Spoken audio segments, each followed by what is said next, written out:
Hey, are you alright? Mula sa tabi na upo si Leo, iniangat ng mukha. Di niya na napigilan na yakapin to. Shh, I'm here, okay? Malambing na saad ni Leo habang hinahagod ang kanyang likod. Sorry kung natarayan ka ng nanay ko. Pabiro nitong saad kahit alam niyang anong sanhin ng kanyang pagluha. Natigil naman pagluha ng dalaga at natatawa niya na hinampas iyon. Ikaw kasi iniiwan mo ko eh. Saad ni Shaina at tumawa yon. Di bale, di naman yun nangangain ng buhay na tao. Pabirong saad ulit ni Leo at natawa na lang si Shaina dito. Maya-maya tumayo ang binata, inabot ang kanyang kamay upang tulungan siyang makatayo. He also hold her face at pinunas nito ang kanyang mukha. Baka sabihin nila pinaiyak kita, kuyugin ako ng mga tao sa loob. Nakatawang pahayag ni Leo at nangiti na lamang siya dito. Inaya na siya nitong pumasok sa loob habang hawak-hawak ang kanyang kamay. Bigla niyang binawi yun ng mamataan ng masungit itong nanay. Ngunit tila walang pakialam ang binata bagkos sinasadya pa yata maging sweet and caring sa dalaga. Samantala, halos makaubos na ng ilang baso ng brandy si Clyden Villacorta sa tabi. Parang di niya matanggap na may ibang nakahawak sa asawa niya. Halos hindi niya mabilang ilang alak na ang kanyang nainom. Habang nakatingin kasi siya kina Leo at Shaina, parang gusto niyang lunurin sa alak ng sarili. Maya-maya lang tumayo siya. Pasuray siyang maglakad sa dami ng nainom. Diretso siya sa kinaroroonan ni Leo at Shaina. Pagdating doon, agad niyang kinuhang kamay ng dalaga. Let's go home. Tura ni Clyden sa asawa. Ang kaninang hawak ni Leo na kamay ni Shaina, hawak na ngayon ni Clyden at wala na siyang balak pang pakawalan iyon. Tumingin sa kanyang asawa. He wanted to say please pero wala itong reaksyon sa ginawa niya. At sa dami ng nainom ni Clyden, parang nahihilo siya. Niyakap na si Shaina but still there is no reaction coming from her. Umikot na ang mundo niya at parang gusto nang masuka. Tinakpan niya ang bibig habang nakayakap kay Shaina. Hawak na ni Clyden at wala na siyang balak pang pakawalan iyon. Tumingin sa kanyang asawa. He wanted to say please. Ngunit wala ito naging reaksyon sa ginawa niya. At sa dami na nainom ni Clyden, parang nahihilo siya. Niyakap niya si Shaina but still there is no reaction coming from her. Umikot na ang kanyang mundo at parang gusto niyang masuka. Tinakpan ang bibig habang nakayakap kay Shaina, ngunit di niya kontrol ang sarili at sumuka siya ng sumuka. Mula sa pagkamatanda, namalaya na lang ni Shaina, nabudburan na ng suka ni Clyden ang kanyang damit. Nakayakap sa kanyang asawa at halos paliguan siya ng suka. Ngunit sa halip mandiri siya, inalalayan niya si Clyden, pumunta sa may gilid. Pinaupo niya yon at hinagod ang likod nito. Kumuha naman ng tubig si Dr. Chan para kay Clyden at pamunas naman para kay Shaina. Okay ka lang ba? Nag-aalalang tanong ni Leo sa dalaga na makitang punong-puno ng suka ni Clyden ang damit nito. Tumingin sa kanya si Shaina at tumango habang hagod-hagod ang likod ni Clyden. Pagkatapos malabas lahat ni Clyden ang nasa tiyan, nangihina tong umupo at sinandal ang ulo sa katawan ni Shaina. I will support him to get in the car. Go and change your clothes. Utos ni Leo sa kanya na lumapit ang isang kawaksi. Binigay ang order niyang damit para kay Shaina. Tinignan niya to ngunit tinanguan siya nito sabay turo sa comfort room. Pagkatapos niya magpalit ng damit, inihatid na sila ni Leo sa F-Park. Nasa likod ng sasakyan si Clyden na walang malay dahil sa kalasingan. Tinulungan pa siya ni Leong iakyat sa room nitong asawa. Thank you, Leo. No problem. What happened to him? Saad nito. Sa estado ni Clyden Villacorta, mukhang hindi naman ito gugustong malango sa alak. Nagkibit balikat sa Shaina. Nilibot ang tingin sa kwarto ni Clyden. Halos magdadalawang taon na siyang nakatira sa bahay, pero ngayon siya nakapasok dito. Magkasing lawak lang din sila ng room ni Clyden sa villa. Walang masyadong abubot kundi ang malaking picture na nakasabit sa wall nito. It is a frame with him and Samantha. The picture talk 1,000 words, pero isa lang nakikita niya. It is a portrait of genuine love and happiness. She's the one. Pahayag ni Leo sa kanyang tabi, nakatingin din pala sa wall. Tumango sa Shaina, kaikibat na isang buntong hininga. Leo hold her hands. Pinisilyon kaya't napangiti siya na mapakla. It's getting late. Halika na, samahan na kita sa baba. Turan ni Shaina kay Leo. Uuwi pa to at nag-aalala din siya sa safety nito pag uwi. Tumalima naman yun at magkasabay silang umalis sa room ni Clyden. Mas mainam kung mapunasan siya na malgamgam na tubig. Marami siyang nainom at kailangan mag-cool down ang temperature ng katawan kahit tanggalin mo lang ang suit niya at iwanang nakakumot. Suggestion ni Leo nang pababa na sila ng hagdan. Tumango siya dito. Just ring me if you need anything. Saad ni Leo bago to lumulan sa kanyang sasakyan. Thank you, Leo. Keep safe and good night. Wika ni Shaina at pinisil ni Leo ang pisngi niya bago sumampa sa sasakyan at umalis. Nang di na Shaina makita ang ilaw ng sasakyan ni Leo, bumalik na siya sa loob ng bahay. Pumunta sa kitchen, naghanda na maligamgam na tubig, pagkatapos bumalik sa kwarto ng asawa. Pagpasok niya sa loob, napakunot siya dalulato sa kanyang bed. Agad niyang binaba ang dala, hinanap yon hanggang sa maurinigan niya itong nasusuka sa bathroom. Pinuntahan niya yun at nang makita ang nakasulangay ito sa may zinc, agad niyang dinaluhan iyon. Inawakan niya ang kamay ni Clyden habang hinahagod ng isang kamay niya ang kanyang likod. Pagkatapos sa zinc ay tumingin to sa kanya. Pulang-pula ang mata at halos hindi maibuka. If you're done vomiting, I'll help you to go in your bed. Wika na Shaina dito. Di yun nagprotesta nang kuhain niya isang kamay nito at alalayan papunta sa bed.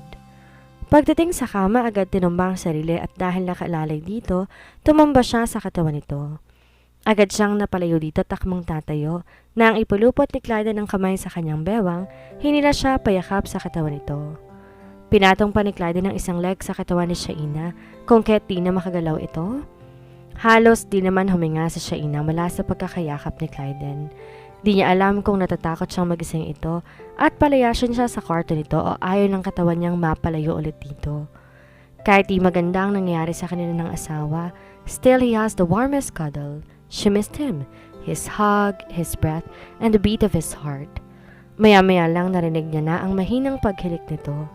Kung kaya't unti-unti niyang tinanggal ang kamay ng binata na nakapulupot sa kanyang katawan. Pinagbastard niya ng malapitan ng asawa. Ngayon lang niya nakitaan na may tumutubong maliit na balbas sa mukha nito. He always appear well-shaved and tidy, but parang napabayaan itong sarili. Ganon ba siya ka-busy? Ngunit di naman nakabawa sa kagapuhan ng lalaki. May balbas o wala, siya pa rin ang pinakamagandang lalaki sa kanyang paningin. She touched his face pero bigla itong gumalaw, kaya bigla siyang napaatras. Pagkaraan ilang sandali ay naghihilik na naman ang lalaki. Kinuha ni Shaina ang maligamgam na tubig at binasa ang towel, saka pinunas sa mukha nito. Tinanggal din niya ang suit nito, pinalitan ng white shirt na nakita niya sa drawer nito. Pagkatapos mapunasan at mapalitan ng asawa, naglagay si Shaina ng 2 unan sa magkabilang side nito. Binigyan ng kumot pagkatapos sumabas siya sa room nito. Halos tirik ng araw nang magising si Clyden. Pagmulat niyang na mata ay ang frame nila na Samantha ang una niyang nakita. Ibig sabihin na sa F-Park siya at inaalala paano siya nakauwi dito. Maayos ang kanyang pagkakahiga sa bed niya at sa loob ng blanket samantalang meron nakalapit sa kanya na 2 unan.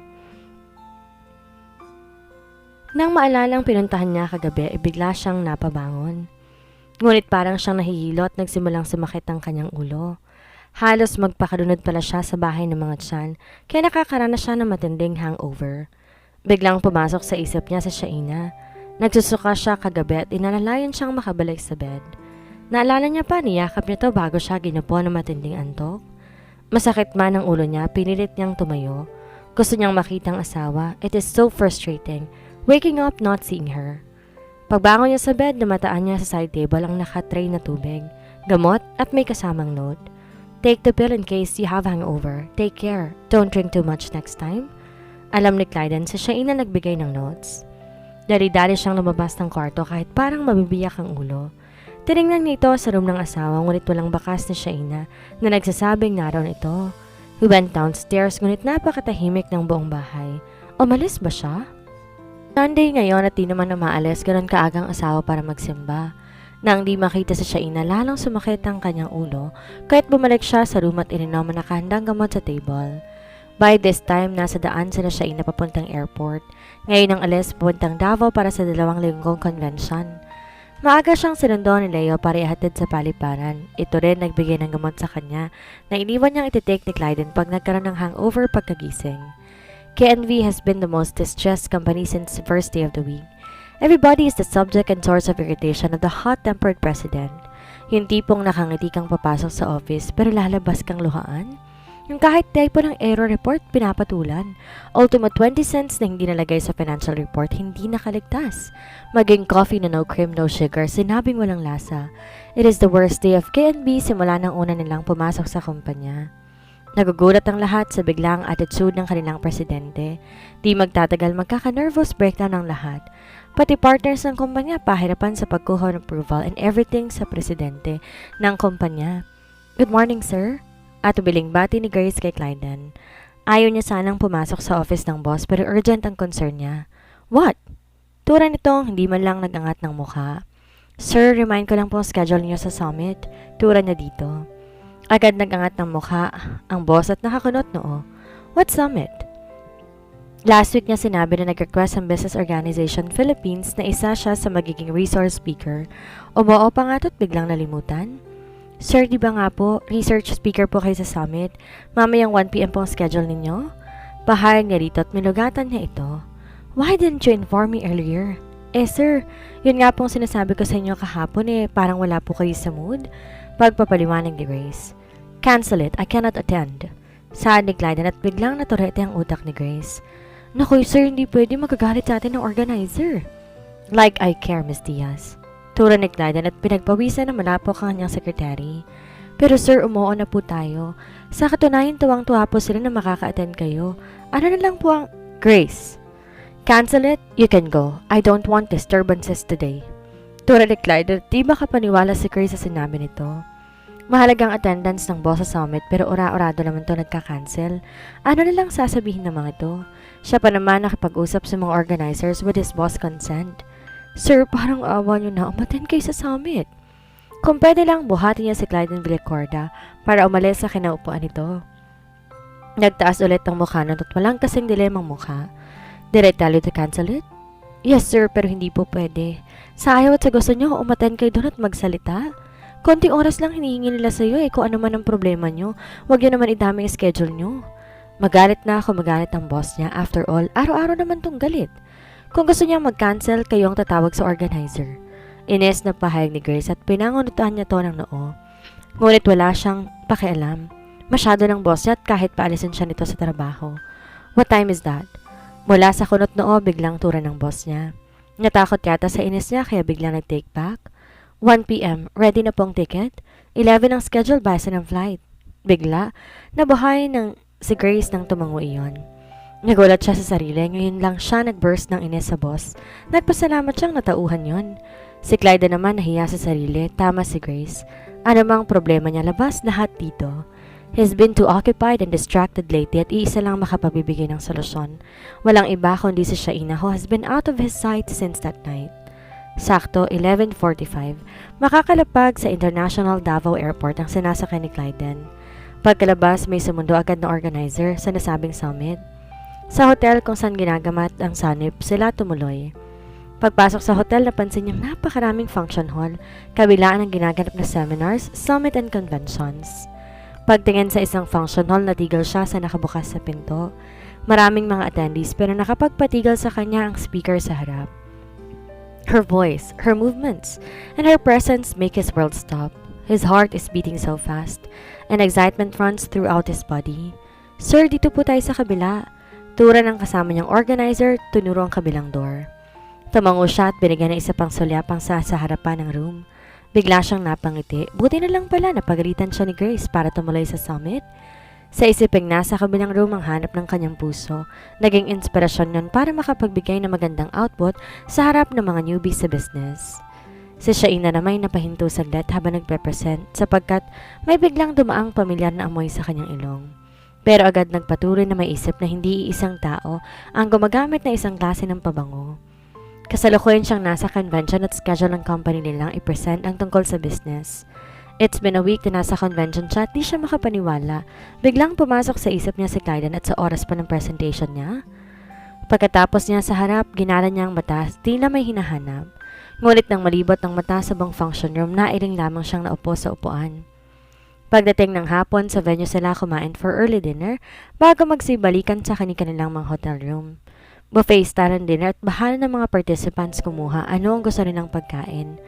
May pila pero di naman siksikan. Maraming pagpipili ang pagkain kaya't pinipili niya ang mga staff na food gaya ng madalas ibilin sa kanya ni Leo. Naglagay siya ng konting kanin, side dish, konting, oops! May naglagay ng vegetable salad sa plate niya. Natawa siya bigla. Napagkamala niya ang pag-aaring ng ibang hawak ng plato. Ngunit naglagay ulit yon kaya't natawa siyang nag-angat ng mukha para tingnan kung sino nakikishare sa plate niya. Pag-angat na mukha, nabitin sa air ang ginawa niyang pagtawa. It's Clyden Villacorda and he's deeply staring at her and it penetrates through her soul. Naparunok sa Shaina bago kiminginitian yon. You should eat more. You're getting skinnier. Pahayag ni Clyden na di inalis ang pagkakatitig sa kanyang mukha. Thank you sir but I'm on a diet today.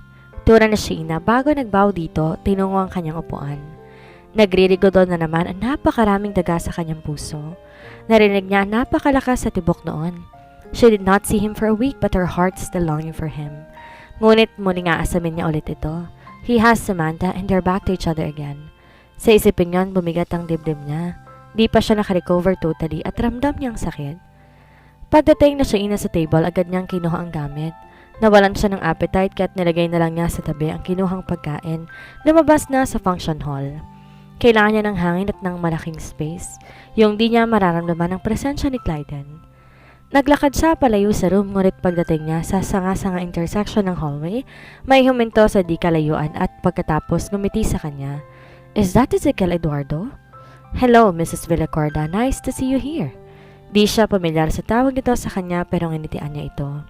Hello, Mr. Eduardo. I'm happy to see you again. Turan niya habang hinahanap ng kanyang mata si Ana. She's in her room now. Nakatawang pahayag nito nang mahulaan ang kanyang iniisip. Are you part of the summit? No, I'm with the convention. Sagot ni Shaina. Oh, alright. Where are you heading to? Tanong ni Ezekiel pero nakibit balikat na sa Shaina. Kanina gusto niyang pumunta sa open space. Ngayon naman gusto na lang niyang bumalik sa room at maglunoy sa tubig. Natawa si Ezekiel sa reaksyon niya. Pagkatapos tinignan ang kanyang orasan. What if you go first to your room and freshen up? Magpe-prepare ako ng dinner. I'll call your best friend and we eat dinner together. How about that? Nakangiting pahayag ni Ezekiel at excited siya inang tumango dito.